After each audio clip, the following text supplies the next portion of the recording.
This is ABC7 News at 5:30.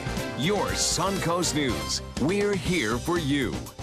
Welcome back. Traffic concerns on the Suncoast is once again the center of a controversial proposal. The Florida Department of Transportation wants to either construct a new bridge or add to the DeSoto Bridge, which currently runs over the Manatee River. But the opposition is growing against the project. ABC7's Bobeth Yates has more details.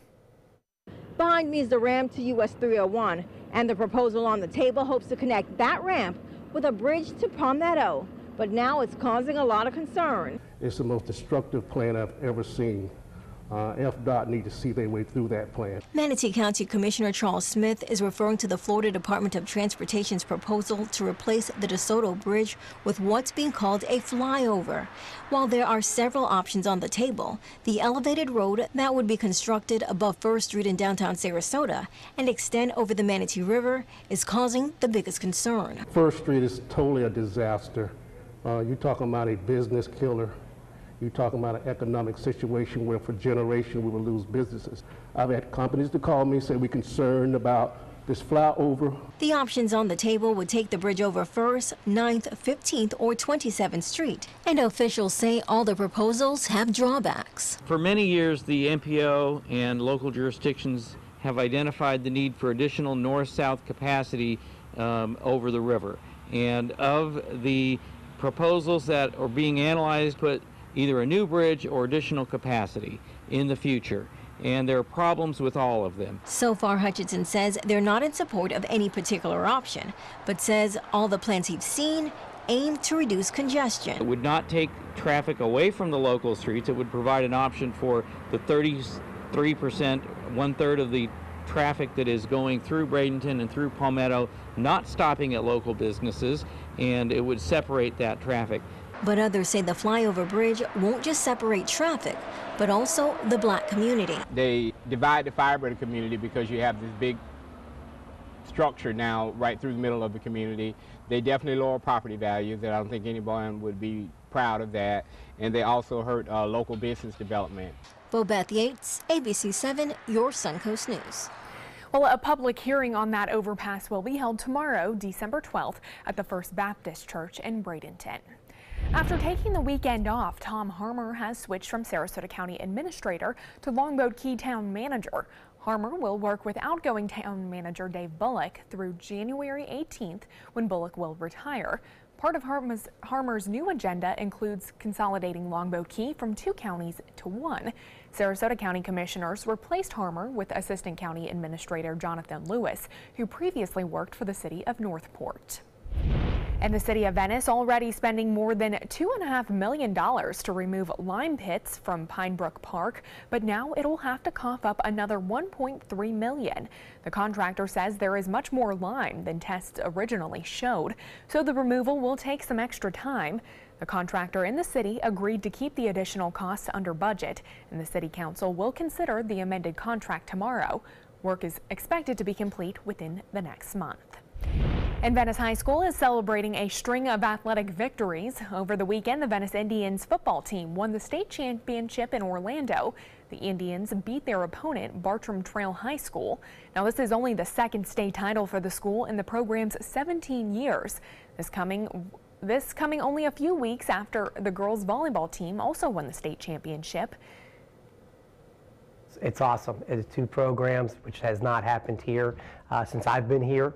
And so it's exciting. It really is to see those student athletes work real hard, not only on the field, but in the classroom. The football head coach told us today that this was a perfect end to their season. And Florida lawmakers are expected to provide financial help to the agriculture industry to help its recovery from Hurricane Irma, according to Senate President Joe Negron. In October, the State Department of Agriculture and Consumer Services released an estimate that the agriculture industry had sustained $2.5 billion in damage, with $761 million being in citrus industry losses. However, many lawmakers think those losses will be much higher than the October projection. Negron does not expect hurricane relief spending to displace other legislative priorities in the upcoming 60-day session. The effect of the hurricane was so catastrophic to the citrus industry that it merits the government the state government partnering with the industry to make sure that they can continue to thrive. Governor Rick Scott has also asked for $21 million to help citrus growers as part of his budget request for the 2018 legislative session. He wants that money to include $10 million for citrus research, $4 million for marketing, and $7 million for post-storm relief. Well, let's check in with meteorologist Steve Newman for a look at your first alert forecast. Steve, much colder temperatures than we are normally used to on the Suncoast. That's right, Jacqueline, but certainly not cold enough to cause any citrus damage. We were just looking at the groves here in the long-range forecast. Probably through Christmas, I think we're going to have a pattern change that'll make us milder. So we got just a few patches of frost in inland areas of our viewing area overnight, but it didn't last very long, and they were really in wind-sheltered valleys. We have very many dips in our terrain here in Florida. No rain on the radar scope, no clouds in the sky, and it looks like it'll stay that way overnight as we look at our high-definition futurecast showing clear skies, a few clouds out over the Gulf of Mexico, but light and variable winds that are going to become gusty tomorrow. You'll feel a change in the weather tomorrow, which we'll talk about in a few minutes. But for tonight, clear and starlit with temperatures cooling off into the upper 40s. That's about 8 degrees warmer than we were at dawn this morning. Our complete forecast coming up, Jacqueline. Thank you so much, Steve. We'll check back in with you shortly. The Alabama Senate race is in its final stretch, and both candidates are making their last pleas to voters, although each team is taking a different approach. Over the weekend, Republican candidate Roy Moore was off the campaign trail, while Democrat Doug Jones held multiple events across the state. ABC's Maggie Ruley is outside the State House in Montgomery with the latest from Alabama. It's election eve here in Alabama, and the polls are all over the place. We don't follow polls in Alabama. We wait until we see what's happening. Democratic candidate Doug Jones continues to campaign at full speed at an afternoon rally in Montgomery. You've got to have a decent image. At an early morning news conference. Unlike the Moore campaign, who's got nothing but spokespeople out there, I want to make sure people across the state have heard from me directly. Many top Republicans have urged Roy Moore to step aside. Even the senior senator in his own state says he won't be voting for Moore. I think the Republican Party can do better. The party divide comes as Moore is still battling accusations of sexual misconduct, including alleged sexual assault on teenage girls when he was in his 30s. He appeared on local TV in a pre-recorded interview that aired on Sunday. These allegations are completely false. I did not date underage women. I did not molest anyone. But the Moore campaign doesn't appear fazed, leaning on their top Republican supporter, President Trump. Roy Moore is the guy we need to pass our Make America Great Again agenda. And depending on his supporters. He's the most Christian man we all know. The longer this goes on, the more they bring out, the more we know that it's nothing but lies. Tonight is a major night for both candidates. Doug Jones is holding yet another public appearance, and Roy Moore is having a Drain the Swamp rally. It's his first time in public with voters in nearly a week. Maggie Ruley, ABC News, Montgomery, Alabama. Thank you so much, Maggie. A big change for the U.S. military starting the first of the year. Pentagon officials say transgender men and women can enlist starting January 1st, despite President Trump's opposition. Potential trans recruits will have to overcome a long set of physical, medical, and mental conditions for them to join the armed services. The new policy reflects growing legal pressure on the issue and the hurdles that government would have to cross to enforce the president's ban. 2 federal courts have already ruled against that ban. Well, stay with us. Still to come on your Suncoast News, an untraditional way to raise money for a good cause. How one young girl is using her crafting skills to collect money for those fighting cancer. They're coming from Tampa, Fort Myers, even Orlando. They're coming from everywhere for the Sarasota Ford Promise. Our promise means a new car you'll love. If not, return it for one you do. At Sarasota Ford, we promise live market pricing. We monitor national pricing on our entire inventory, so you get the best deal. In fact, we guarantee it. Bring us any competitor's ad, and we'll beat it by at least $1,000. That's why they're coming from everywhere to Sarasota Ford, where 41 meets 301. SarasotaFord.com. Hi, I'm Chef Bob. Watch Aprons in the Kitchen every Wednesday morning on ABC7, where we'll be serving up the most awesome dishes. Then stop by your neighborhood Publix, pick up the recipe card and all the ingredients. If you're between 50 and 85 years old, call the number on your screen right now for free information on how to save your family thousands of dollars. We're Family Love Plans, and we've been helping families just like yours for over 30 years. The average funeral today can cost up to $10,000 or more, but the most you'll get from government benefits is just $255. How will your family pay the difference? At Family Love Plans, we can help you and your family. Our senior plans start as low as just $1 a day and pay up to $30,000 for a funeral and other final expenses. Peace of mind is easy. There's no medical exam and your plan can't be canceled. Better still, your rate will never go up and your benefits will never go down. Get your free information about our senior plans. Just answer a few simple questions and receive approval right over the phone. Call 1-800-707-3608. That's 1-800-707-3608. Anyone can jumpstart your car, but for free installation and $10 off Duracell Ultra car batteries, there's no one like Batteries Plus bulbs. I'll install it myself. I'd like you to do it. Visit batteriesplus.com for a store near you.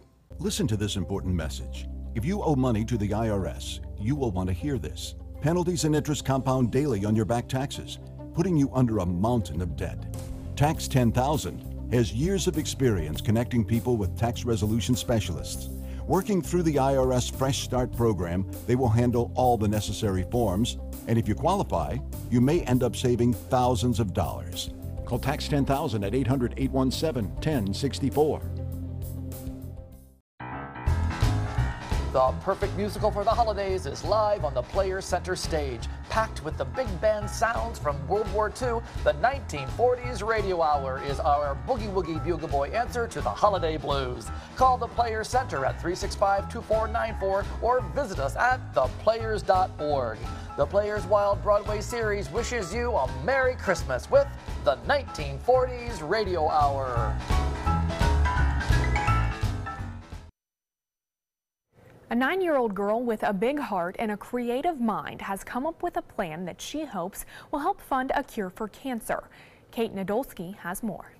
I'm very, very, very proud of her. Yeah, I always have been. I love you too. You're awesome.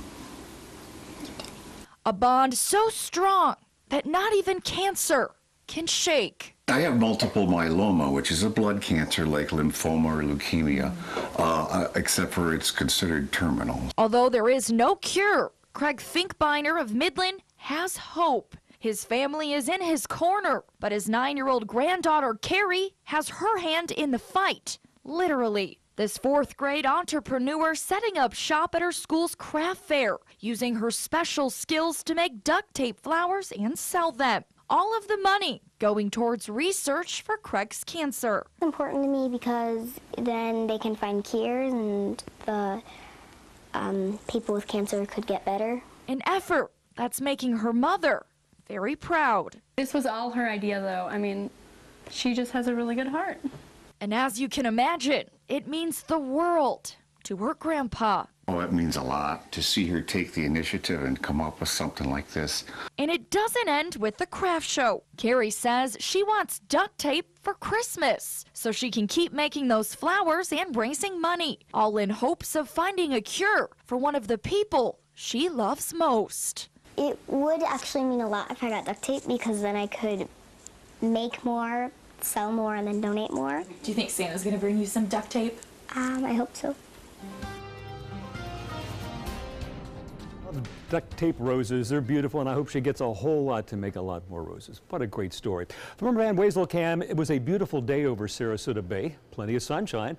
Not a cloud in the sky for the most part, just the sun shining down on the bay. And right at 5:30, 5:35, 5:40, the sun is setting out over the Gulf of Mexico, the end of a much nicer day than we had earlier this morning when it was a little frosty with temperatures in the 30s in the interior. Right now at 61 at Tampa, 64 at Fort Myers. Jacksonville got cold this morning too, 60. Even Miami was down, I think, 48 today, 65 their current temperature. Across our viewing area, pretty close to 60 from coast to the interior up the highlands of Highland County, 61 at Sebring.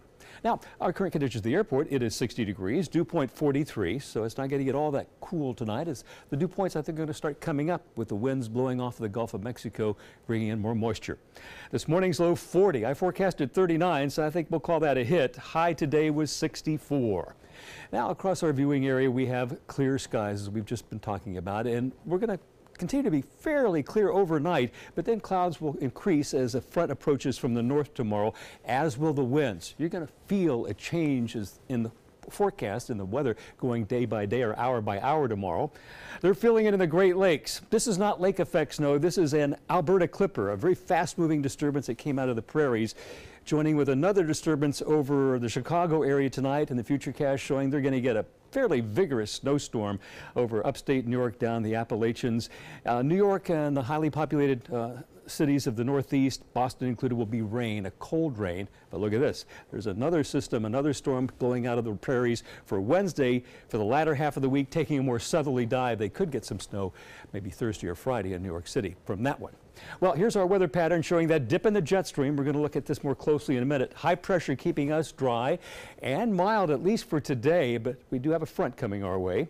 31 at Minneapolis, thawing out in the deep south, 58 in Atlanta, Raleigh 50. And here's a jet stream forecast. I've never shown you this before, but this is a computer model of showing a strong gust in the jet stream coming in tonight, bringing in that snow for the Chicago area and the Great Lakes. We'll have a little gust in a southern branch of the jet tomorrow, so you'll feel the wind even at the surface as that passes by.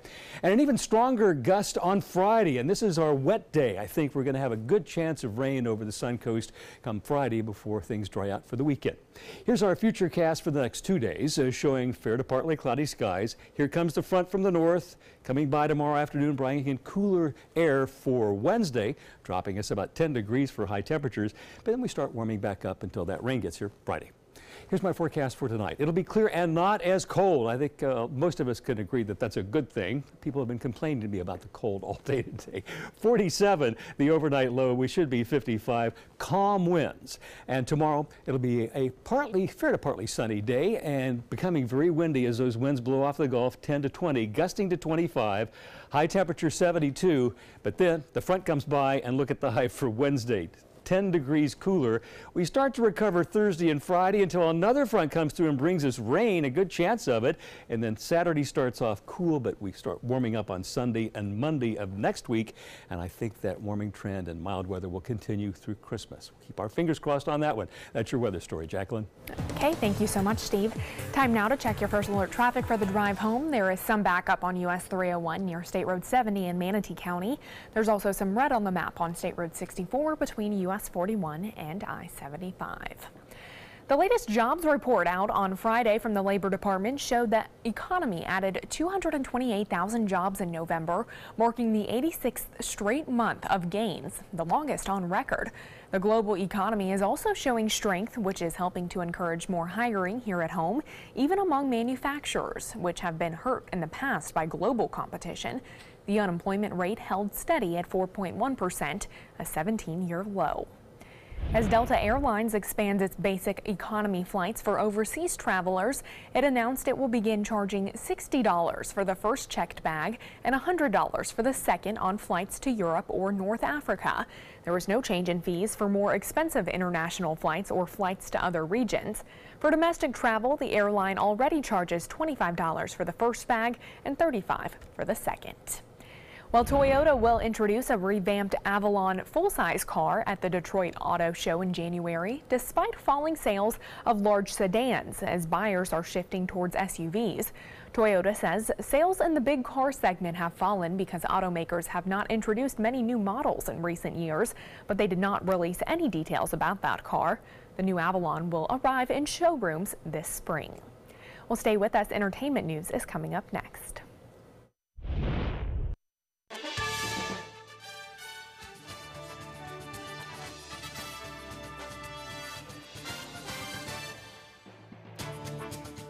For the last decade, S&S Motorsports of Sarasota has built custom high-performance vehicles for demanding clients worldwide. They're now bringing their 50-plus years of combined build expertise to the parts business. SRQ Performance Parts is your one-stop shop for all your performance parts and accessories. It's the holiday sales event here at Alex Karras Lincoln. Drive a brand new 2017 Lincoln MKC Sport Utility for $269 per month or a 2017 MKZ for $279 per month. We have a great selection of certified pre-owned Lincolns. These vehicles have warranties up to 100,000 miles and come with complimentary roadside assistance. Alex Karras Lincoln, affordable luxury, winner of the prestigious 2015 President's Award, serving Florida's Sun Coast since 1978. We are located 2 miles north of the Sarasota-Bradenton Airport on US 41.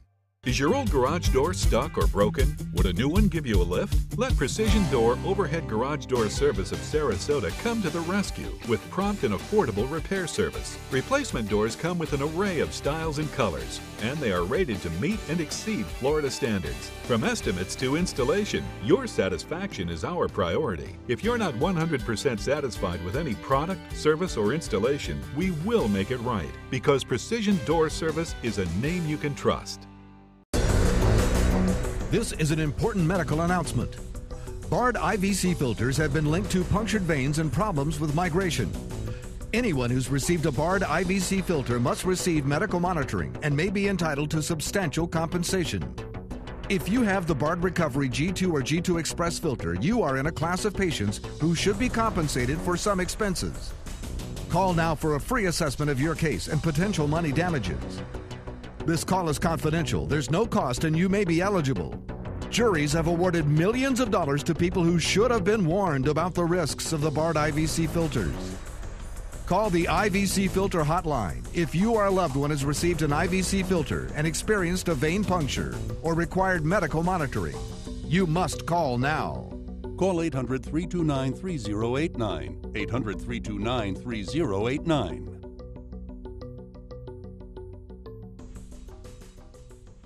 I heard about the Dotoli Cancer Center through friends of mine who had been treated here and were very pleased with the treatment. If there is prostate cancer, we at the Dotoli Cancer Center will find it using 3D color flow Doppler ultrasound. And that helped precisely identify where my cancer was. I can tell you that you will not find a finer, more professional team of clinicians anywhere in the world. Former Chief of Staff for President Trump, Steve Bannon, is returning to the radio business, and some celebrities are not happy. SiriusXM announced last week that Bannon would host its Breitbart News Daily radio show. Actors Seth Rogen, John Leguizamo, and singer-songwriter Melissa Etheridge have all said they plan on boycotting the broadcasting company for hiring Bannon. Thousands of social media users also began sharing the hashtag #BoycottSiriusXM. SiriusXM released a statement on Friday supporting the decision as a way to support the freedom of speech. Well, a lot of eyes are on Hollywood this week as the Golden Globe nominations have been announced. It's the first major awards show coming on the heels of the Me Too movement. A lot of questions about how Hollywood will handle it. ABC's Chris Connolly is in Los Angeles with more. We gotta go. Is everything okay? For Get Out, roast the keys. Just get the keys. And Dunkirk. There are 400,000 men on this beach.